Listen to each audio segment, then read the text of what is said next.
तीन रोजा दौरे पर सऊदी अरब में मौजूद वज़ीर-ए-आज़म शहबाज शरीफ ने मस्जिद नबवी में नमाज इशा और नवाफिल अदा किए। वज़ीर-ए-आज़म ने रोज़ा रसूल सल्लल्लाहु अलैहि वसल्लम पर हाज़िरी दी, जहां उन्होंने उम्मत मुस्लिमा और मुल्क कौम की तरक्की और खुशहाली के लिए खुसूसी दुआ की।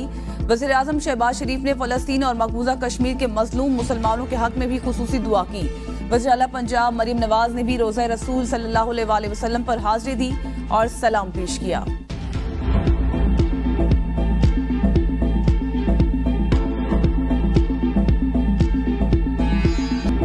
भर में 27वीं शब अकीदत एहतराम से मनाई गई। मसाजिद में खत्म कुरान और शबीना की महाफिल, नमाज तरावी में कुरान सुनाने वाले हिफाज और सामईन की तकरीम में तोहफे, तहाइफ और मिठाइयाँ तकसीम की गई।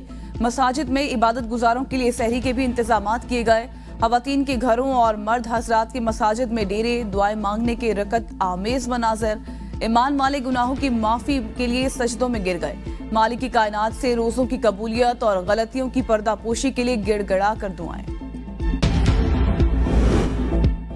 फैसलाबाद में रोशनवाला बाईपास पर 3 तेज रफ्तार डंपर आपस में टकरा गए। हादसे में 2 अफराद जाँ बहक जबकि 3 अफराद शदीद जख्मी हो गए। जाँ बहक होने वाले दोनों भाई थे। जाँ बहक होने वालों में 32 साला साजिद अली और 25 साला वाजिद अली शामिल। रेस्क्यू टीम ने तीनों जख्मियों को अस्पताल मुंतकिल कर दिया।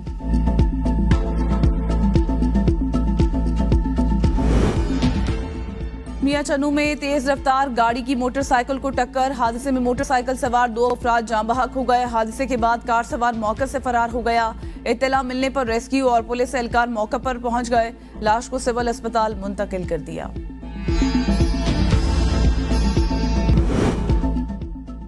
चीनी बाशिंदों की सिक्योरिटी में कोताही नाकाबिले कबूल। वज़ीर-ए-आज़म का 5 अफसरान के खिलाफ डिसिप्लिनरी एक्शन का हुक्म।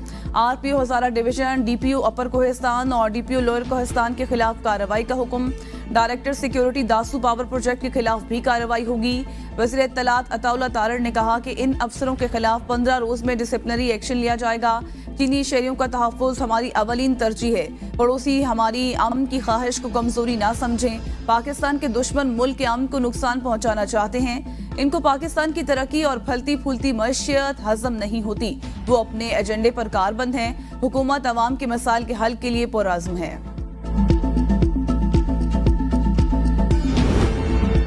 बानी पीटीआई की पार्टी में इख्तिलाफात की तस्दीक। कहा कुछ लोग स्टैब्लिशमेंट से राबते में हैं जो पार्टी तोड़ना चाहते हैं, वही बुशरा बीबी पर भी इल्जाम लगा रहे हैं। कमेटियों की तश्कील रोजमर्रा के सियासी मामलात के लिए बनाई गई हैं। हतमी फैसला कोर कमेटी ही करेगी। इससे पहले बुशरा बीबी ने भी कहा था कि पार्टी के अंदर कुछ लोग उन पर अमरीकी एजेंट होने का इल्जाम लगा रहे हैं।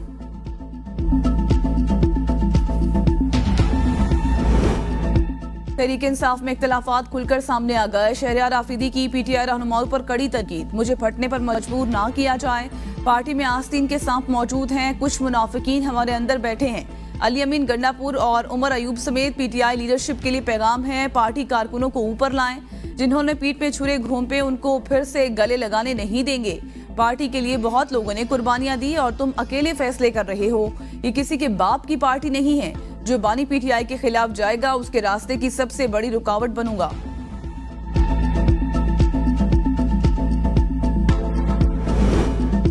बैरिस्टर गोहर और शेर अफजल मरवत की शहरयार आफरीदी की हिमायत। दोनों के मुताबिक शहरयार आफरीदी ने दुरुस्त बात की। बैरिस्टर गोहर ने कहा कि शहरयार आफरीदी हमारे लीडर, उनकी बहुत कुर्बानियां हैं। जो लोग प्रेस कॉन्फ्रेंस कर चुके, बयानात दे चुके, उनकी वापसी का फैसला बानी पीटीआई करेंगे। जो कहते हैं बुशरा बीबी को जहर नहीं दिया गया, वो शौकत खानम से टेस्ट करा लें। शेर अफजल मरवत ने कहा कि शहरयार आफरीदी ने जो बात की मैं उसकी तायीद करता हूँ। बानी पीटीआई को भी बताऊंगा। शहरयार आफरीदी ने खुर्रम ज़िशान के लिए आवाज उठाई। खुर्रम ज़िशान का नाम ड्रॉप करना बानी पीटीआई के फैसले की तौहीन है। ये दुरुस्त है। पार्टी के अंदर कुछ लोग मुझे फ्रंट फुट पर नहीं देखना चाहते।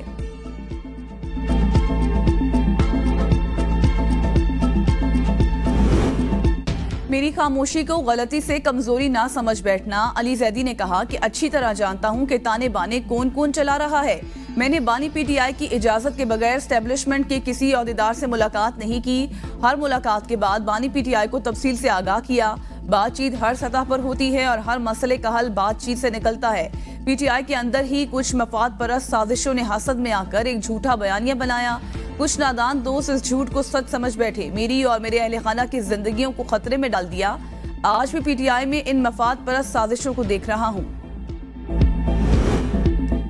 अफसरान के तकर्रुर और तबादले, पंजाब हुकूमत और विफाक आमने सामने। पंजाब हुकूमत की अहम अफसरान विफाक को देने से माजरत। आईजी इस्लामाबाद के लिए नामजद अफसर को रिलीव करने से इनकार। जराये के मुताबिक पंजाब ने 2 अहम अफसरान को रिलीव करने से माजरत की। उनमें DIG ऑपरेशंस लाहौर अली नासिर और सेक्रेटरी CNW सुहेल अशरफ शामिल। निगरान वज़ीर-ए-आला पंजाब रहने वाले मोहसिन नकवी ने IG पंजाब उस्मान अनवर को सेक्रेटरी दाखिला के लिए लाने की कोशिश की, जो कारगर साबित न हुई। मरियम नवाज ने कहा कि अहम प्रोजेक्ट चल रहे हैं, इसलिए सेक्रेटरी को फौरी तब्दील नहीं किया जा सकता। फिर IG इस्लामाबाद के लिए अली नासिर की समरी भेजी गई, जो मंजूर हुई और इसका नोटिफिकेशन भी जारी किया गया। इस्लामाबाद के IG अकबर नासिर ने ओहदे का चार्ज छोड़ दिया। 2 हफ्ते गुजरने के बावजूद IG इस्लामाबाद ने चार्ज ना लिया। विफाकी दारुल हुकूमत में कायम मकाम IG का चार्ज इस वक्त DIG ऑपरेशन शहजाद बुखारी के पास है। पंजाब हुकूमत ने विफाक से दरख्वास्त की, सूबे से विफाक के अफसरान का तबादला करना है तो पंजाब हुकूमत को पहले एतमाद में लिया जाए।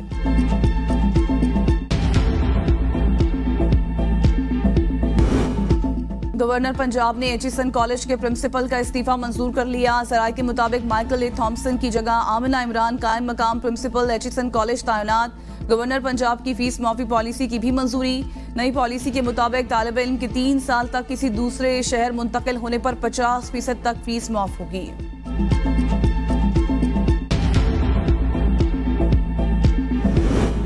ईद उल फितर की तैयारियां जारी, बाजारों में रश, खवातीन और बच्चों की खुशी दीदी। दुकानदार भी खूब भाव ताव करने में मसरूफ।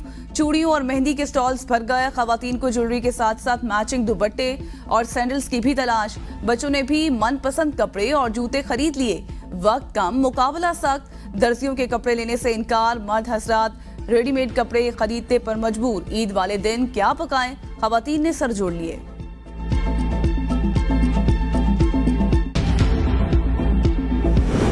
ईद उल फितर की आमद, परदेसी अपनों के साथ ईद मनाने के लिए बेताब। घरों को वापसी शुरू, बस अड्डों पर रश, ट्रांसपोर्टरों की मनमानियां। दूसरे शहरों को जाने वाले मुसाफिरों से गाड़ी मालकान मनमर्जी के किराए वसूल करने लगे। बस अड्डों पर देसी कई गुना ज्यादा किराया अदा करके अपने घरों पर जाने में मजबूर। ट्रांसपोर्टर्स ने बसों की छतों पर भी मुसाफिरों को बिठाना शुरू कर दिया। ईद उल फितर पर 4 खुसूसी ट्रेनें भी चल पड़ी।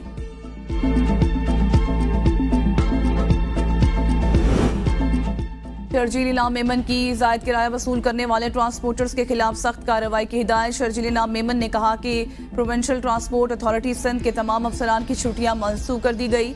इजाफी किराया वसूल करने की शिकायत पर मुतल्लिका हुकाम फौरी कार्रवाई करें। हुकूमत सिंध अवाम को हर तरह का रिलीफ देने के लिए पुरअज़्म है। मुसाफिरों को परेशान करने वालों को मुआफ नहीं किया जाएगा।